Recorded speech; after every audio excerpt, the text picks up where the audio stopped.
Super Mario Odyssey released 7 years ago and is still the latest installment in the 3D Mario series if you don't count the side games or ports that were released afterwards. Today, I want to take a look back at the game through the modern lens of 2024 to see how well it's aged. It feels like every week you'll see Odyssey trending on social media over whether or not it's a good 3D Mario game. Surprisingly, the legacy of Odyssey has been kind of mixed from long-time fans and online reviews. But before looking into the game and analysing its pros and cons, we must first take a look back to just before the game came out to define just where Nintendo was and what led to fans' anticipation leading up to the game's release.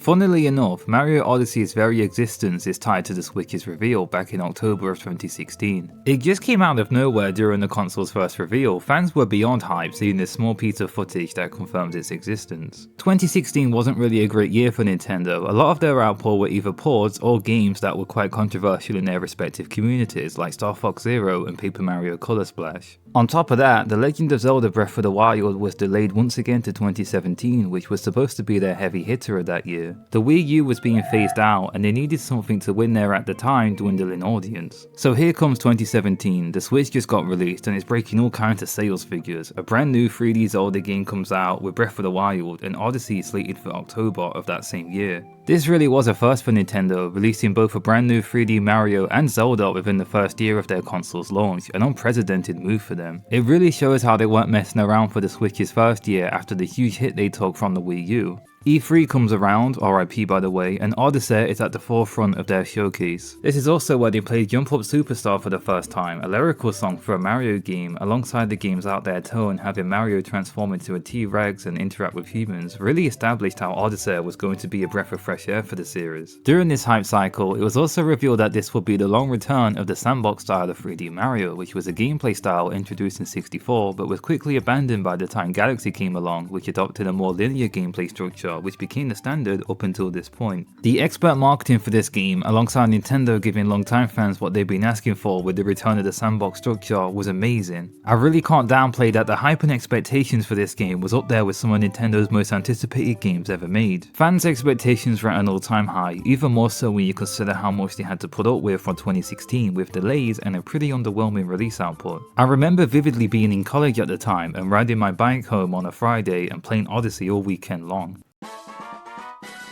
So getting into the game, you start off above the skies on an airship, very quick into the punchline. Bowser kidnaps Peach with the intent to marry her and you get tossed overboard. I might be getting a bit ahead of myself, but even coming back to Odyssey 7 years later, the graphics and art style for this game still looks on par with something released today. It's even more impressive when you realise all this runs at an incredibly smooth 60 frames per second, something that a lot of Switch games will struggle to achieve given the low power of the machine. Anyway, back to the game, we land in the Cap Kingdom and are introduced to Cap-Air, Mario's companion for this adventure. He also ties into your moveset. Similar to Flood in Super Mario Sunshine, you can use Cappy to perform a variety of different moves. You've got the staples including the triple jump, the long jump and ground pound. But new to Odyssey is the Cap Throw, which is your main mode of attack and capturing. There's also the Cap Jump, which can be used in mid-air to gain some serious distance. Probably my favourite new move to be added is the Roll. It feels like something ripped right out of the Sonic Adventure games. There's even momentum and you can gain speed when shaking the controller. One of the biggest criticisms this game has gained over time is how certain actions are tied to the motion controls, and personally I don't mind it. That being said, its implementation can be kind of forced and not well thought out, especially when you factor in how later on Nintendo released the Switch Lite, a system with no detachable controllers, so your only option will be to shake the entire system along with the screen you're holding. It's either that or to just not have these advantages at all, which isn't something you want when the motion moves add way more to the gameplay.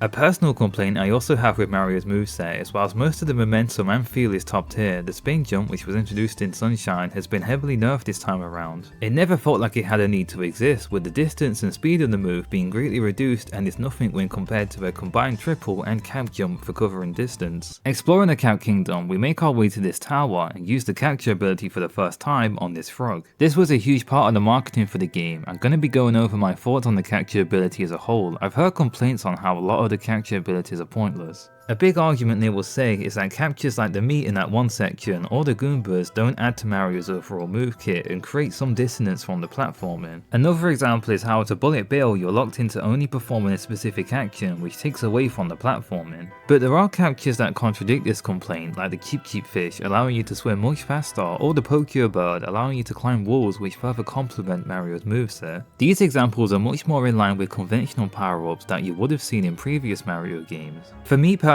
I really get the intent that the game designers were trying not to limit themselves with what they can do when creating this mechanic. Similar to the Wonder Seeds in Mario Wonder, they can be literally anything the designers want to create. From a tank to a lava bubble to a T-Rex, I really like this approach. Sure, it sometimes takes away from your moveset and isn't like a Kirby ability where you can still move around and platform under the effects of the copy ability. But this approach allows for more freedom and different changes whilst not treading on familiar grounds with the power-ups from previous games, which whilst fun had to mostly be designed around Mario's pre-established moveset. Okay, so back to climbing up as a frog, we make our way to the top and are then confronted by the Broodals. These are the sub-bosses of this game and are the wedding planners that Bowser hired. A big issue Mario games had during the Wii U era was how sanitized everything was. No better of an example of this is with the Koopalings. They appeared in pretty much every game and spin-off during the time, and whilst I don't think the Broodals are anything incredible, I do like how their inclusion feels like the developers of Odyssey really wanted to make this series embrace change. On a side note, there are some interesting early designs for the Broodals. In particular, this concept art that had them being alternate takes on regular Mario enemies really caught my attention. Interesting stuff. We easily defeat one of their members and move on to the next area.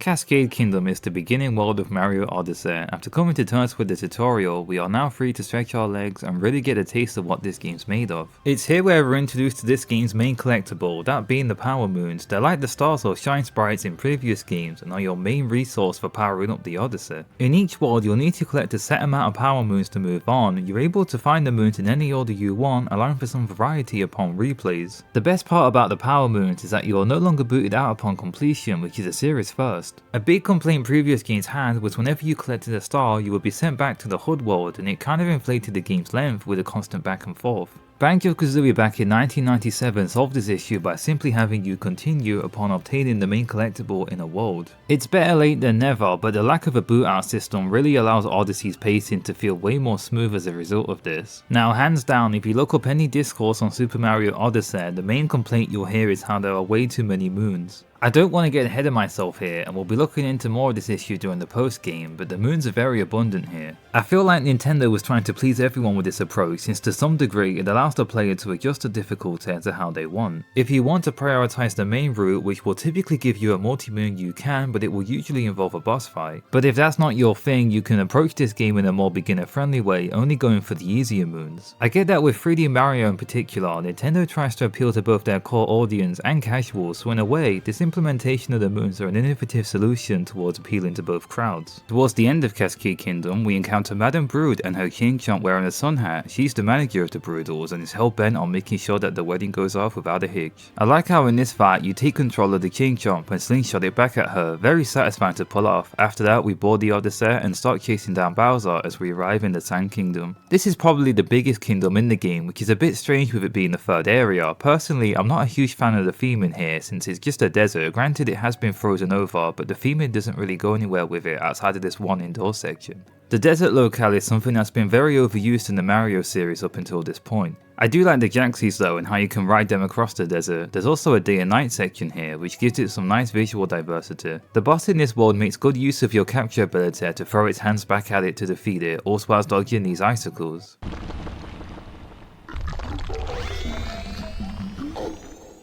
Die!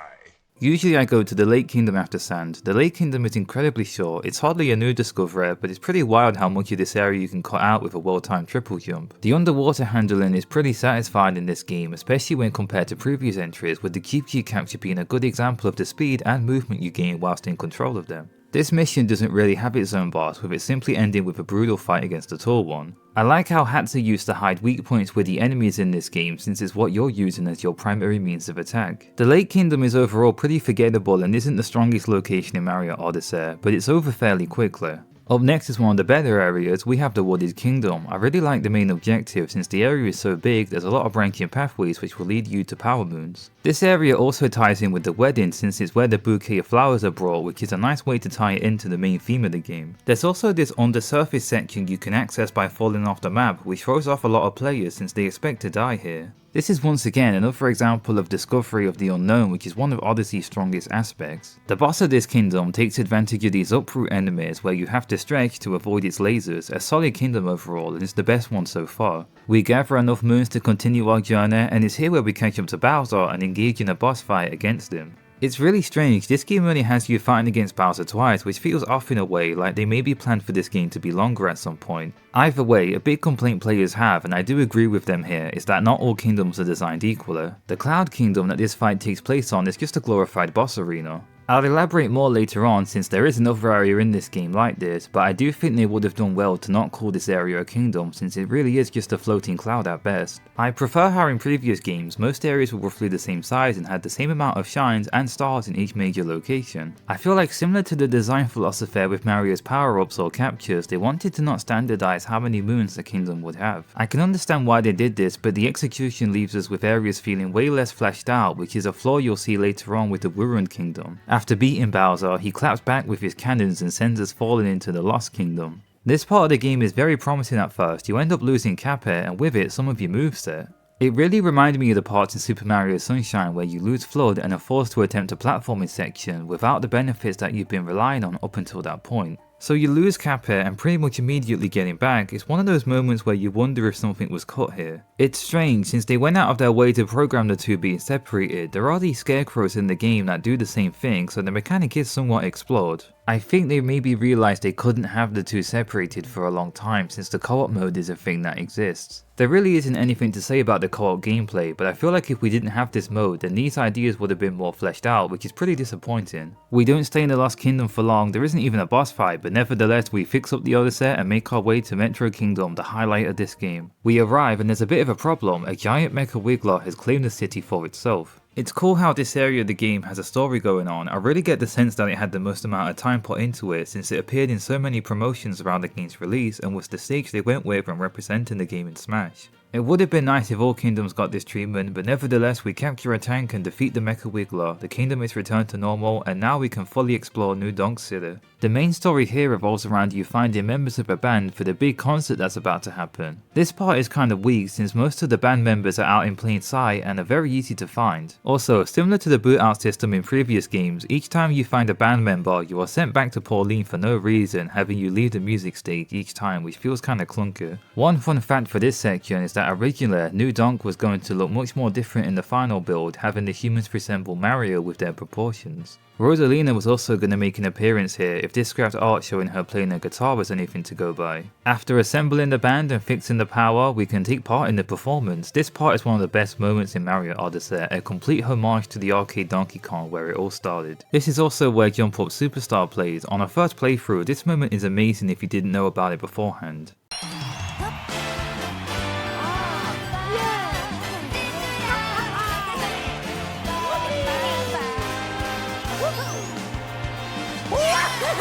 Metro Kingdom is a close second of mine when it comes to my favourite areas in Super Mario Odyssey, with the first being the next location that we arrive in. Seaside Kingdom is a gorgeous area and feels like a vacation. The laid back vibe and music that plays here really nails it. I might be a bit biased here since my favourite Mario game is Sunshine. The structure here has you heading towards these switches to open up the valves, restoring the sparkling water that this huge squid had claimed for itself. This area is very open and once again embodies this game's design structure, having you go at your own pace in any order you want. There's also these gushing enemies you can capture that act very similar to Flood, allowing you to spray water whilst floating. This section caps off with a boss fight against the squid. Odyssey in my opinion has the best boss fights in the series. A big reason is because of how it uses its capture abilities in the fights themselves and makes full use of their moves. The next location is the Snow Kingdom, once again one of the smaller areas, not a whole lot to say really, there isn't even a boss here, just a brutal refight. The main gimmick of this area is with this Chevarian capture that involves this race for a multi-moon. Not a bad section of the game, but it's a very standard ice area which is a location the series has overused up until this point. This is another argument I have against Odyssey, and that is for a game that wants to be out there and unique, it doesn't always stick the landing.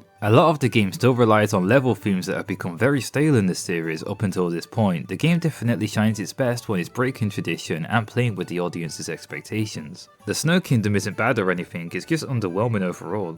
Superintendent Chalmers, welcome. I hope you're prepared for an unforgettable luncheon. The Luncheon Kingdom. If you're hosting a wedding, then you're gonna need food. This is the last large scale area in the game. It's a strong one to cap it off. The whole neon look it has going for it is some great theming. You'll mainly be wanting to head upwards to make your way to the very top to reach this bird boss. A great use to the capture ability here is with these lava bubbles. They're a unique means of navigation and can allow for some shortcuts, making traversal easier. This area is when you can tell that the game is getting a little more difficult, nothing too crazy, but it's nice to see the intent on display here with the platform challenges. We confront the bird boss and take it out using our fire bubble capture. Once again, like my previous points, the captures are used very well in boss fights for this game. They add to the variety and never make the gameplay feel stale. We move on and once again catch up to Bowser.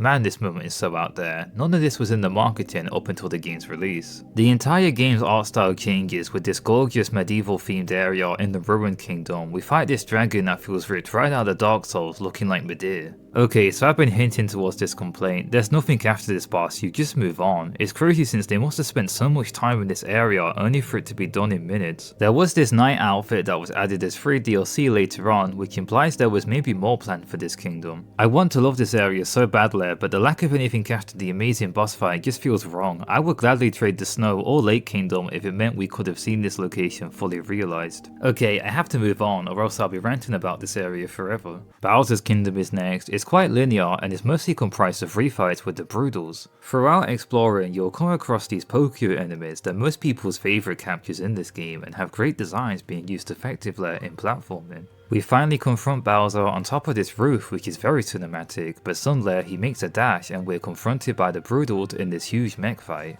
This fight reminds me of Shadow of the Colossus. You have to climb up its body using the Pokio's beak. The spectacle with the fireworks going off and projectiles. Once again, the bosses in this game are hands down the best in the series. We finally make it to the moon where the wedding is being held. This area is zero gravity, making your jumps real high. It's kinda strange they made this whole gimmick only for the main section to be in a cave where these physics aren't present. So unfortunately, we don't get to see the mechanic being explored here. Entering the cave, we take part in this frantic gauntlet against different Mario enemies as you make your way through them. I like how fast paced this whole section is. It really feels like you're at the end of your journey, especially with the added challenge. Finally, we crash the wedding and begin the final boss. It's similar to the first fight in the Cloud Kingdom, but this time there's added fire as well as Bowser psyching you out during the fight with these block strings that you have to look out for. Kind of reminds me of Punch-Out. After the battle there's a tremor and we crash land beneath the moon's surface. We capture Bowser in a moment I didn't see coming on my first playthrough and we make a mad dash for the exit, all whilst avoiding the falling debris. The platform in here is very tight and I'm surprised they put so much effort into this one sequence in the game. This is hands down the greatest ending to a Mario game, which is topped off with this amazing vocal track. The flair and urgency as you make your way out caps off the whole adventure nicely. Granted, the game kind of abruptly ends here on the moon and we roll credits. Now I would say that's the end, but we have a post game to tackle. Okay, so the post-game. Let me start by stating that for me personally, a post-game is typically the weakest part of any experience. It usually just exists to pad out runtime and the majority of players don't 100% games. There are some great post-games out there, but Nintendo usually doesn't invest a whole lot of time into this aspect. That being said, as someone who has gone out of their way to 100% Super Mario Odyssey, I will say that this is the worst aspect to the game. Nintendo had this strange philosophy when it came to their titles during the Switch era, similar to Korok Seeds in Breath of the Wild or Nook Miles in New Horizons, the moons are designed in a way where it feels like they didn't intend for you to collect them all. But here lies the problem, with Nook Miles or Korok seeds, those are side collectibles, whereas moons are the main collectible here. They can feel like small dopamine rushes and instant gratification, but as the main goal of the game, they should have been less common, or at least should have been a side collectible like blue coins in Sunshine to avoid power moons feeling too plentiful. Also, a small tangent, I'm not saying that blue coins are a good thing, but Odyssey feels like it needed something like that at times. Maybe also have the player collect fragments of a moon, and you collect 4 pieces to make a power moon like with the heart containers in the Legend of Zelda series. I feel like with this approach and trying to please everyone, Nintendo kinda pleased no one, like a double-edged sword, or at least they upset their core fans with the beginner-friendly approach to progression in this game. When you consider that the cap is 999, which is such an ugly number, it really makes you wonder what they were thinking with this approach to the power moons. The user experience is also bad when you factor in that the achievement moons will have you accepting each one individually. This is horrendous. I do think Nintendo could learn from other series when it comes to how to handle post-games. In particular, the new Astrobot title has an incredible post-game which includes new levels designed to push the player to their absolute limits. I would say that if you're wanting more from Odyssey, then just play up until you've unlocked the darker side of the moon. It's a great gauntlet rush and it's actual content. Afterwards, you're pretty much done if you want to avoid the slog that is this post-game. You should never have to grind coins in a Mario game. My opinion on whether or not Mario Odyssey is overrated or overhated weighs heavily on this argument. If you've experienced the game like most people, going from the start to the credits, then Odyssey is hands down overhated. The experience up until that point is top tier. But when you view the game as a whole, it does start to fall apart as an experience, but on replays, I never bother with any of the side content, so overall I'm gonna say that Odyssey at the minute is overhated. I don't think a game's replay value matters as much as online discourse would have you believe. Some games just aren't made for it. That being said, I've replayed Odyssey more than most Mario games other than 64 and Sunshine. I find this game is much more replayable as a casual experience compared to previous entries with a different order that you can collect moons in. Gaming discourse and debates really have it out for this one, and personally, whilst I can understand the points being made, I can't agree with them. But what do you think? Has Mario Odyssey aged well, or does it deserve the hate online? Please let me know in the comment section. Also, any feedback on this video would be appreciated. Thanks for watching and have a nice rest of your day.